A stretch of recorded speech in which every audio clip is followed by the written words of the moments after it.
Hello, and I'm Max Bagishev with the latest news from Kazakhstan, and these are the stories making the headlines. The property of people arrested following Janozan events could be confiscated. Among the 18 people on the list are those who have no relation to the riots. Chief engineer of the System Prom Snap company responsible for the construction of a recently collapsed apartment block is detained in Karaganda.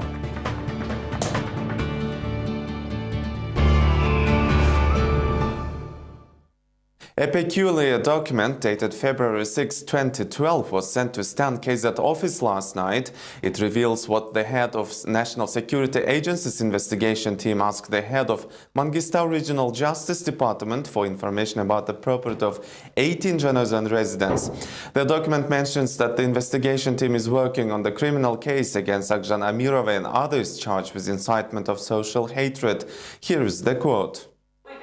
In order to provide for possible property confiscation, please notify us about the registered rights of ownership for houses, garage and other facilities belonging to the following individuals. Further, the official letter of the National Security Agency lists 18 names of Janozan residents whose property could be confiscated. This includes strikers and those later charged with rioting, namely Natalia Azhigeeva, Roza Tuleteava, Yesai Kharashev, Akjanat Aminov, Talgat Saktaganov and others. Attorney Gulnar Jusupayeva states that neither Article 164 of the Criminal Code nor the articles administered to the 37 defendants stipulate for property confiscation. Rather surprising is the fact that at least 6 people who had nothing to do with December riots, let alone the oil field workers, appeared on the list. Venera Popova, a public activist, told reporters about Janozan resident who became accidentally aware that her property will be seized. Nursulu Turbayev has nothing to do with this. Her property is under arrest, but from October 2009, neither her nor I were participating in the activities. We knew about the meetings. They were spontaneous, without any leadership. Nothing bad was planned. They had a few of these meetings, and later it was decided not to gather large rallies. Only a list of issues was to be drawn, and then decided to select a committee that will work on our behalf. All of the committee members' property is under arrest now.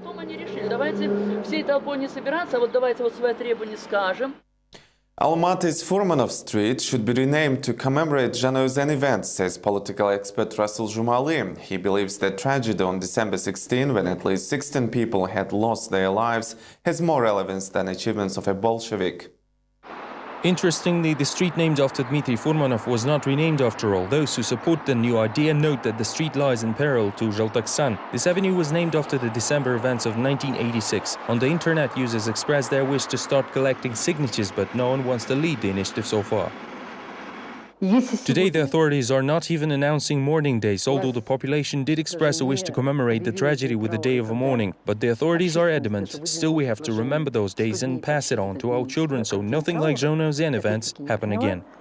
I'm confident that one day this is going to happen because Janozan events will now have the same importance as Zhaltoksan events of 1986. Government sources have reiterated again that the main purpose of the unscheduled recertification of the law enforcement agencies is actually an attempt to rid the police of incompetent and unprofessional personnel. The government has designed a plan to improve the police work. Everyone is now aware of the reassessment which is to be completed by December 1st. It will result in right-sizing the police staff to the most competent and high-toned officers. The government officials, however, are not going to stop with a simple purge. Another surprise has been prepared for the assessment survivors.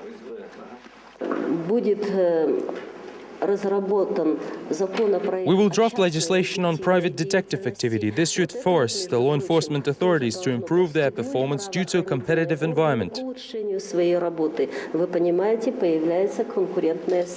The law enforcement officers will get no constitutional indulgence. Yesterday, the head of the corresponding agency, Igor Rogov, resolved the issue of retention period computation once and for all. It appeared representatives of law enforcement agencies often appealed to Constitutional Council regarding the matter. They suggested starting to count the 72-hour allocated for the indictment from the moment of drawing up a protocol. The retention period should be calculated from the moment of actual detention, which means the minute the person was stopped in the street to be taken to the police station. исчисляется этот срок. While the law enforcement agencies are fending off the critics, they seem to be lacking time to discharge direct liabilities. 2 days ago, the president spoke of significant rise in crime through the example of Astana, and yesterday the statistics agency released shocking countrywide figures to public. 40,323 episodes of crime were committed in January and February this year. Meanwhile, the same period last year resulted in 20,859 episodes. Thus, you are right saying the number has doubled.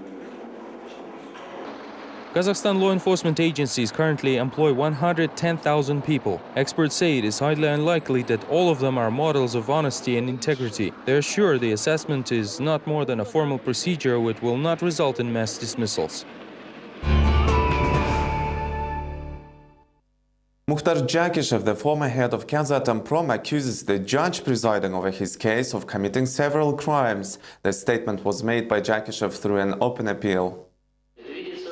The appeal to Judge Nabi Pazilov Mukhtar Jakishev had also forwarded to the chairman of the Agency for Combating Economic Crimes and Astana Justice Department head. In his message, ex-head of the Kazakhstan reminded officials once again that information about the uranium mines is not a top state secret. Despite Vladimir Shkolnik and Industry and New Technologies Minister's responses confirming this fact, the authorities still went ahead with a closed trial in which defendant is imposed an attorney whose services he declined. In this relation, Mukhtar Jakishev wonders whether or not the judge realizes he's making some illegal decisions. Don't you think that by still holding a closed trial you are abusing your authority and violating the law according to Article 307 of Kazakhstan's Criminal Code, as your actions and misconduct directly affect my rights and interests? Don't you think that by paying for the services of attorney Shaldikova from state budget, you are illegally wasting state money, which is a criminal offense according to Article 176 of the Kazakhstan Criminal Code? Public activist Aidos Sadikov was released from jail on Friday. Although the amnesty law was enacted on January 22nd, it was applied to Sadikov only in early April. The oppositionist was eventually released 2 weeks after the hearing. Aidos Sadikov was sentenced to 2 years of imprisonment for disorderly conduct back in 2010. The opposition member allegedly beat a passerby and then resisted arrest. Sadikov, however, keeps denying the guilt, claiming the sentence is politically charged, and he was issued a few parole refusals and, according to the sentence, had only 3 months ahead of his jail release. The opposition member's daughter Charlize was born while he was serving the sentence. His wife is currently expecting another baby. Another one-man picquet was held next to the National Security Agency headquarters in Almaty on Friday. This time, pensioner Maksut Orazbayev voiced his support to opposition leader Vladimir Kozlov and public activist Seruk Sapargali. During his picquet, Orazbayev intended to pass the arrested man several books written by a late opposition activist Vakhtjan Darembet, including his famous "I Believe My Own People." After several unsuccessful attempts to pass the books, Maksut Orazbayev unfolded a poster demanding to provide oppositionist Vladimir Kozlov, who was detained 3 months ago, a right to meet with his wife Aliya. Pensioner is outraged that the National Security Agency is not allowing them a date. Orazbayev believes that in a way this is how the authorities are stretching their muscles. The man left his poster near the fence as a present to the National Security Agents. Protest actions near the building of the NSC are quite frequent now. People come here to find out where Kozlov and Sapargali are, as the exact whereabouts are unknown. I wanted to pass these books to them. I also read in the newspaper that Kozlov is not allowed to meet with his wife. I want NSC to let them meet us. There is nothing wrong with it. Authorities are just muscling. Professor Sayat Ibraev, the leader of Kazakh Sufi community, is still serving his 12-year term in a maximum security prison. On October 19 last year in Almaty's court sentenced several active members and leaders of the Sufi community, who were then immediately arrested in the courtroom. Ibraev's friends and family disagree with the verdict and are fighting for the scientist's freedom. The appellate court kept in force the sentence of the well-known Professor Sayat Ibraev. The scientist, convicted a year ago together with 8 members of the Kazakh Sufi community, still serves his 12-year prison term. People who participated in the recent panel discussion in Almaty insist that Ibraev is neither extremist nor founder of organized crime group, never hold anyone hostage or harmed someone through illegal medical practice. Members of the protection committee as well as the defense lawyers claim that Ibraev is a prisoner of conscience while the trial is orchestrated. Sufis cannot act illegally as it is contrary contrary to their teachings. The last hope for justice was gone on April 10th when the court announced the verdict. Now the committee is going to appeal to international community. What kind of a country are we living in? What we are coming to? We cannot stand and call for protection of our scientists. It's a rat race around the Sufis to create negative opinion about them. God gives, I will go to Brussels to discuss this outrageous situation when a man is jailed for his religious beliefs. This means that in Kazakhstan I can be imprisoned for my faith and apparently for expressing my position. Ibrahim's father angrily notes that even fascists didn't imprison scientists during the war but put them to house arrest. The scientist is convicted for his religious commitment in the supposedly independent Kazakhstan. The old man says that the prosecution officers asked him to convince his son to abandon his views and beliefs.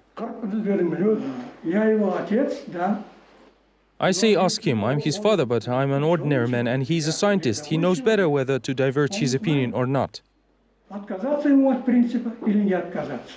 This pressure on the scientist's family and the closed hearing at the court confirms violation of freedom of conscience, says young politician Janbulat Mamay. How can it be possible to lock up scientists and develop the science at the same time? It's an absurd. I think it is a paradox of the current power theory. I believe the authorities get themselves cornered thinking out this type of terrorists and organized crime groups. According to Polat Atabayev, the situation with Ibrahim stirred an interest abroad, for instance in Turkey's ancient religious and Sufi center in Konya city, as well as Human Rights Watch organized among NGOs. In addition, the Committee for Sayat Ibrahim Protection is planning to appeal to the European Union and UN. The two-month-long trial of a deadly terrorism attacks in Taraz has finally come to an end. 5 members of an extremist group linked by the investigations to the suicide bomber Maksat Kariyev were sentenced on Friday to terms ranging from 5 years to life in prison.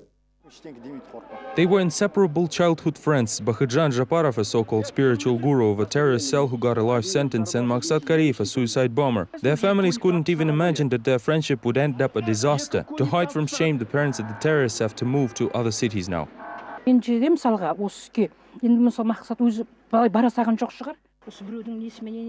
I don't think Maksat would do anything like that on his own. Someone was manipulating him. But I'm not trying to justify what he's done. He took lives of several people. So many children are left without fathers.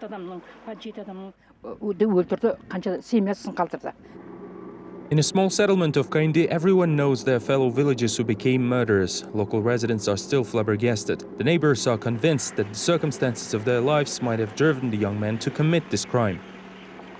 I cannot blame them. They were unlikely to commit such a crime on their own. Someone had manipulated them into that. It all happened because there aren't any jobs here. Everyone is leaving for the city.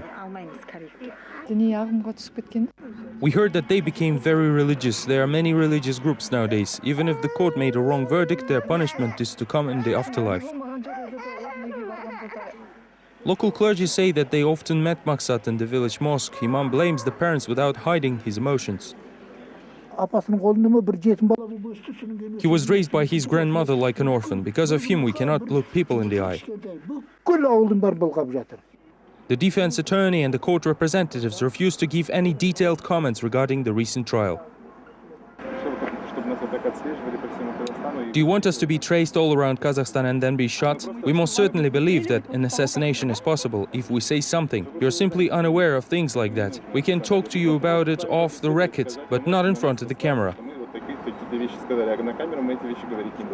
The closed trial over the accomplices of Maksat Kariyev lasted nearly 2 months. Bahidjan Japarov was sentenced for life, and other 4 members of the terrorist cell, Yergali Zuminov, Lezbek Duysembiyev and Tolegen Zabirayev, got from 18 to 25 years in high-security prison. Kadirjan Tuktashbayev, the 5th member, was cleared from charge of terrorist activities due to the lack of evidence. He was convicted under another article and was sentenced to 5 years.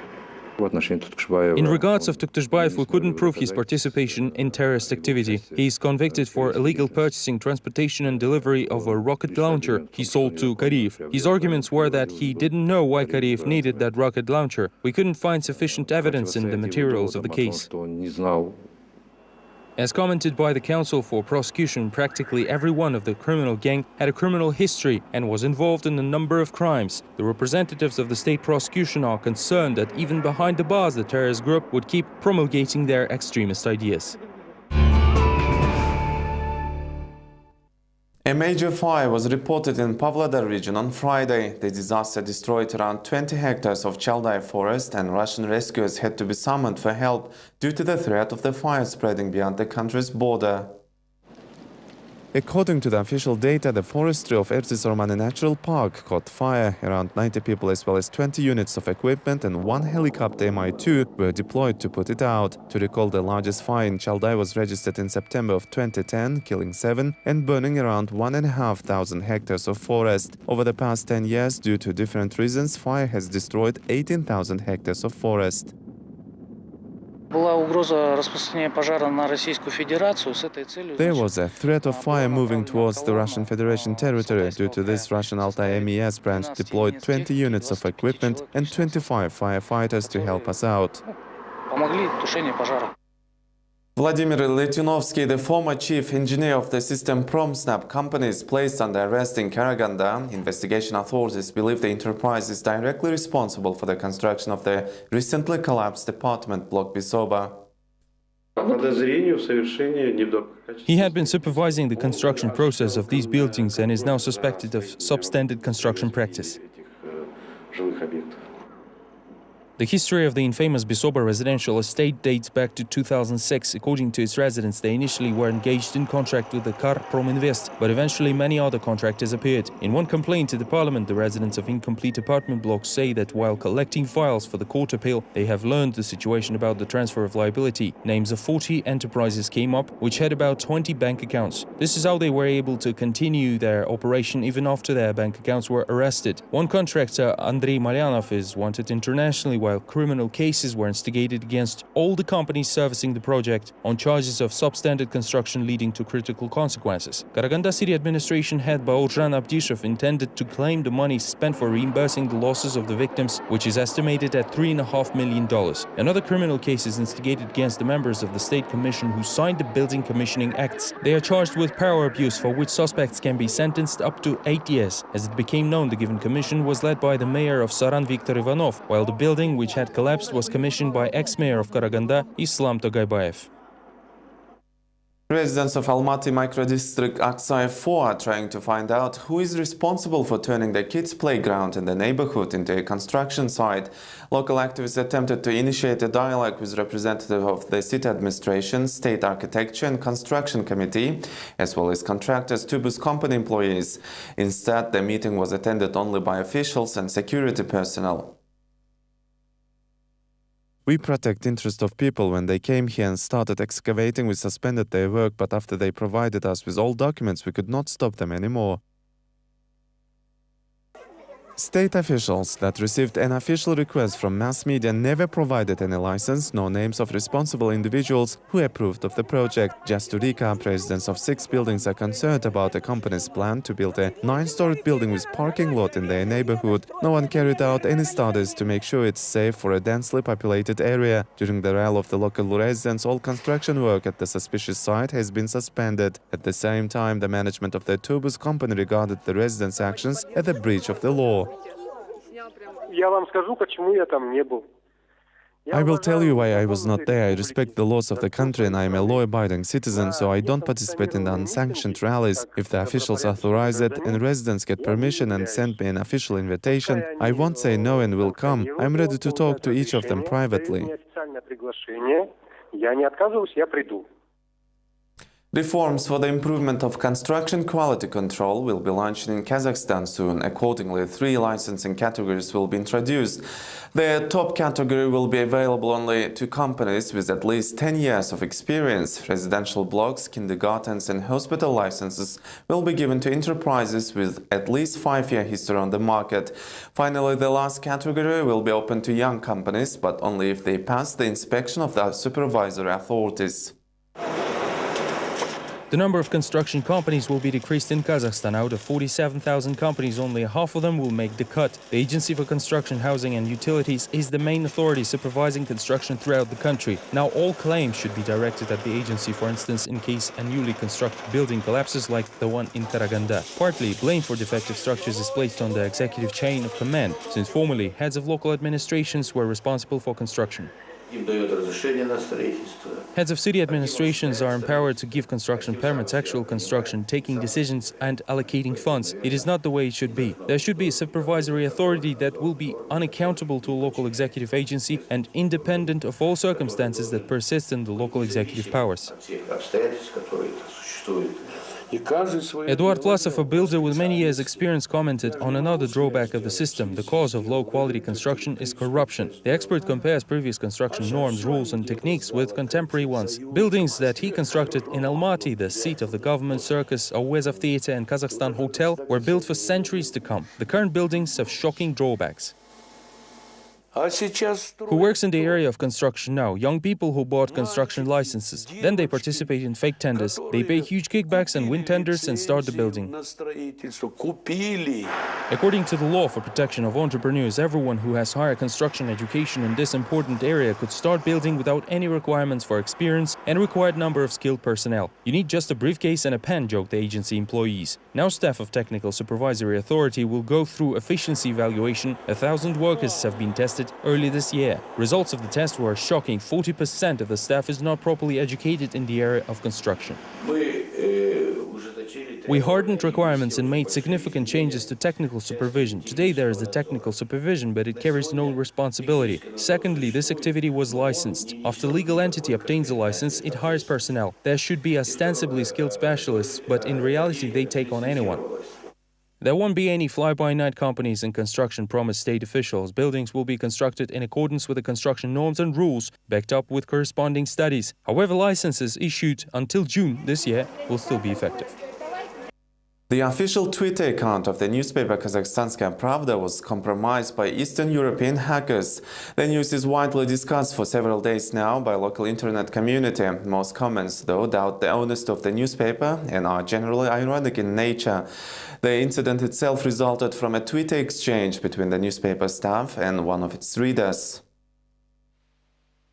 It all started with a Lugimka linking back to the Kazpravda's profile, which featured several theses for an article drafted by a Moscow-based editor during a workshop for newspaper staff in Almaty. Kazpravda negatively reacted to the situation and labeled the blogger's tweets as nonsense. The ensuing tweet war eventually led to Lugimka resorting to using obscenities, and surprisingly, the reputable mainstream publication had followed suit. Internet users made an immediate conclusion that official media are now allowed to use obscene language. However, by evening, the outlet released an official statement saying its questionable tweet was actually sent by hackers from Eastern Europe. The newspaper management even brought its apologies to Lugimka for the incident. However, this didn't seem to convince anyone, and internet users had a field day with many ironic replies. I want truth from Kazpravda. LiveJournal was blocked for critical posts, and Twitter was blocked for messages from Zhanozyan. We have a clear attempt to seize the information source, and the authorities are keeping silent. Where's the logic? A thought just occurred to me. What if they had a hacker there for years, and everything that Kazpravda wrote until now was a lie? Terrible. Everybody's talking about it because it's a real cause for making fun and picking on newspaper which so well represents the government and is little trusted these days. It also has a social impact as there temporarily became a meme for those in the know. Pravda translates as truth, so we joke about it. Swear to tell Pravda, the whole Kazpravda and nothing but Kazpravda. Prime Minister Karim Masimov signed a decree making Monday, April 30, a day off instead of Saturday, April 28, due to the celebration of unity of Kazakhstan's people. This way, the long weekend will last from April 29 to May 1st, with April 28 becoming a business day. Of note, the rally of dissent across major cities of the country was also planned for the same date. This is all we have time for now. Join us next week for more. Thank you for watching. Have a great weekend and goodbye.